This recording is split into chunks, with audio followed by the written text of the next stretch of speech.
સુખદેવજી મહારાજ કહે છે કે બ્રહ્માજીને મોહ થયો કે બ્રહ્મ આવો હોય ખરા.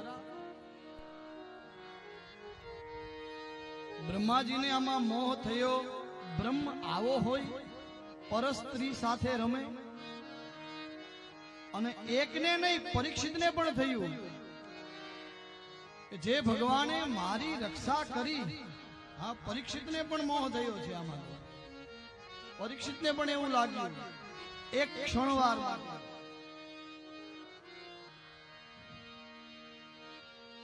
અને 6 માસ સુધી ચાલે એવડો રાસ થયો.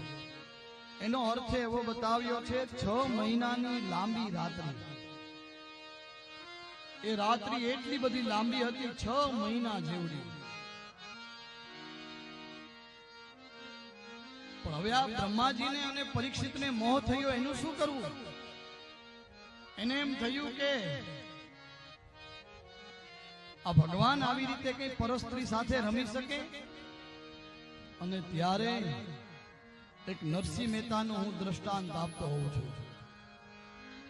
નરસિંહ મહેતાએ એક વખત ભોળાનાથને એમ કીધું કે મને એક વખત રાસ લીલાના દર્શન કરાવજો. નરસિંહ મહેતાએ શું કીધું? મને એક વખત રાસ લીલાના દર્શન કરાવજો. અને એક સમય આવ્યો, ભગવાન શિવજી નરસિંહ મહેતાને કીધું હાલો નરસિંહજી, આજે આપણે રાસ લીલાના દર્શન કરવા તમને હું લઈ જાઉં છું.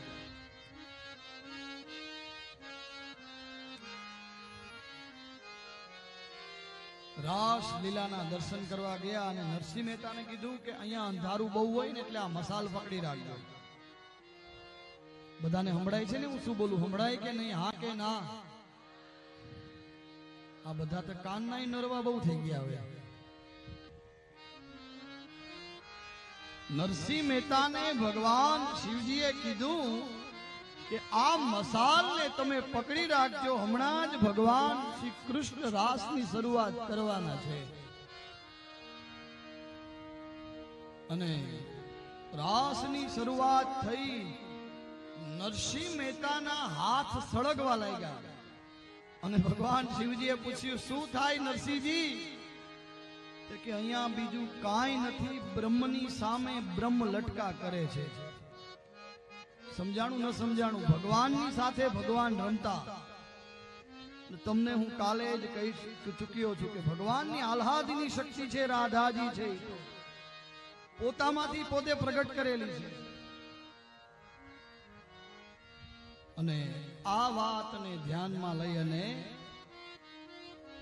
બ્રહ્માજી અને પરીક્ષિતનો મોહ દૂર થયો. અને સુખદેવજી મહારાજ કહે છે રાજન એવું નથી, ત્યાં તો બ્રહ્મની સાથે બ્રહ્મ રમતા હતા. ભગવાનને પોતાને પણ એવું થાય ને ક્યારેક હું મારી સાથે રમું એમ. અને એમ કરતા કરતા આ રાસ લીલાને આપણે આ કથાને વિરામ આપી અને આગળની કથા તરફ જઈએ. અને સુખદેવજી મહારાજ પરીક્ષિતને કહે છે એકદા દેવયાત્રાયામ ગોપાલા જાત કૌતુકઃ અનોભીરં યુક્તે પ્રયજુસ્તે અંબિકાવનમ.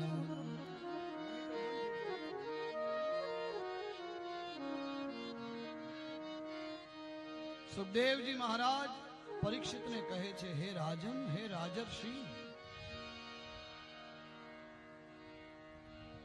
એકવાર નંદ બાવા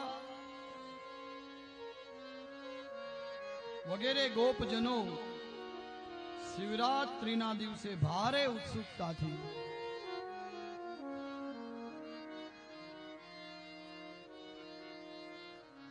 આનંદ યુક્ત થઈ અને બળદ ગાડા બધું લઈ અને અંબિકા વનમાં જાય છે. અંબિકા વનમાં ગયા છે.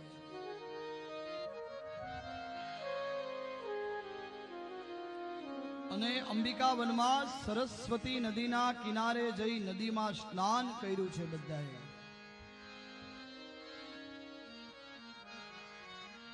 અને ત્યાં ભગવાન શિવજીની પૂજા કરી છે. અંબિકા વનમાં જઈને અને રાત્રિના સમયે બધા જ સૂતા છે.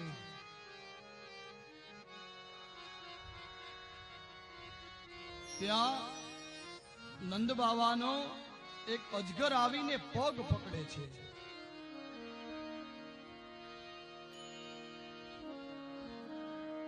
નંદ બાવાએ બૂમ પાડી, ઓ કૃષ્ણ, ઓ કૃષ્ણ, કૃષ્ણ, કૃષ્ણ.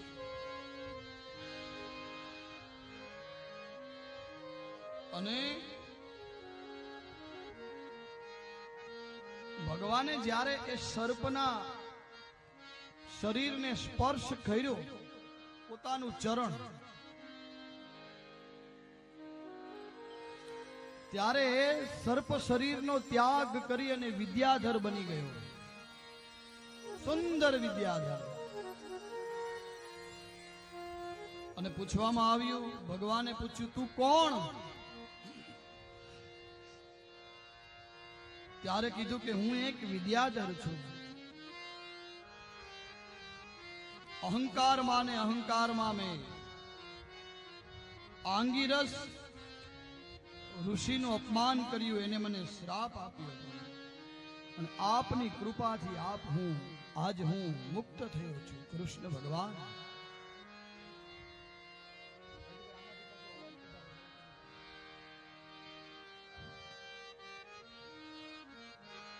અને એમ કરતા કરતા યુગલ ગીતનું વર્ણન કરવામાં આવ્યું છે ભાગવતજીમાં.